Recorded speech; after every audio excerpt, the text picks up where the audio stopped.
Mr. Atukorala, office bearers and members of the Planters Association, Honorable Ministers, Your Excellencies, ladies and gentlemen, it is always a pleasure to address this association, which I have been doing without a break since 1978. You represent a cross-section of the educated people of Sri Lanka and have among your members some of the brightest products of our schools. You also have in your plantation various other categories of citizens, your estate staff association, those who work night and day to produce the tea, rubber and coconut.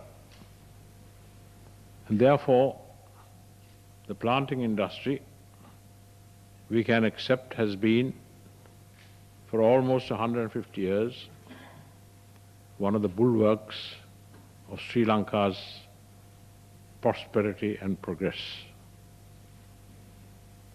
Thank you, ladies and gentlemen, for wishing me on my birthday, and the chairman for citing a biblical quotation, "Blessed are the peacemakers." He didn't conclude it.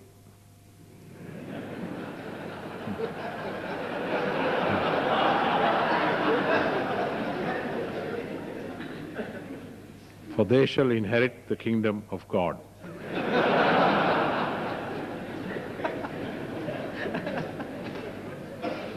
I think I can paraphrase it, for they shall see heaven.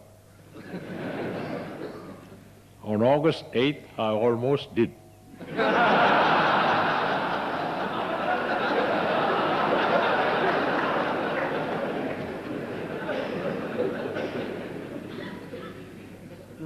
One of the bombs, a live one, fell on my table just 2 feet away from me.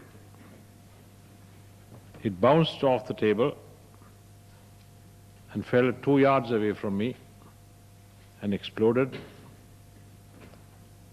Together with another one, it fell over my head, causing death, harm and destruction. On my right, the Prime Minister was injured. On my left, the Minister of Parliamentary Affairs was injured.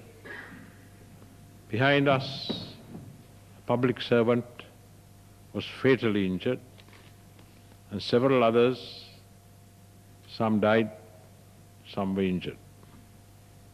I'm mentioning this to request you, ladies and gentlemen, to be careful of those who in our society seek to attain their objects. What they are, I do not know, by violence, by assassination, by causing injury to harmless men and women. I can understand, though I don't appreciate, it's a part of human society, where an attempt is made to get rid of a head of state or head of government. That has been the work of human beings since organized society was created. In modern times, we have such examples in India, the United Kingdom, in America, in our own country, and all over the world. But we are a group of people in a peace-loving, democratic society, wish to cause harm, death and injury, irrespective of those whom they seek to destroy. Something I think is unique in the modern world. They call it terrorism, anarchism. We have been plagued with this for quite a long time.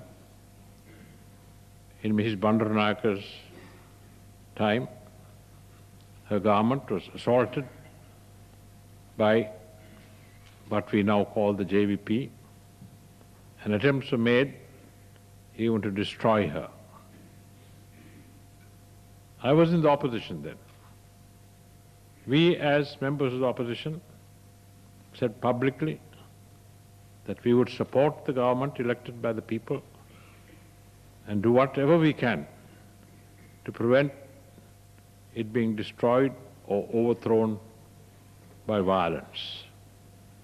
The same or racial goals in the north and the east. In the south, it is attempted to destroy a democratic government. Since you referred to peace, I would like to say that the accord, as it is called today, the peace accord, which I signed with the Prime Minister of India, Mr. Rajiv Gandhi, in July, have had many aspects to it, which is not easy in one word or one resolution to say is something that should not be accepted. If I may dwell on it to this intelligent audience, so that you may, when you go back on your estates, in your homes, in the village, talk about it, as it seems to be the one topic that the opposition is now interested in. It has three parts to it. One is the agreement, the other is the annexure, and the third is a letter. The agreement contains the desire on the part of my government to implement the proposals that we have been discussing for several years, to create the provincial council system and permit those elected by the voters in the provincial councils to govern themselves to a large degree in an autonomous way within the unity, the integrity, and the independence of Sri Lanka. The only controversial passage in the agreement is that we have agreed that the northern and the eastern province should be joined together as one unit with one board of ministers, with one chief minister, with one governor, temporarily. I emphasize the word temporarily, until by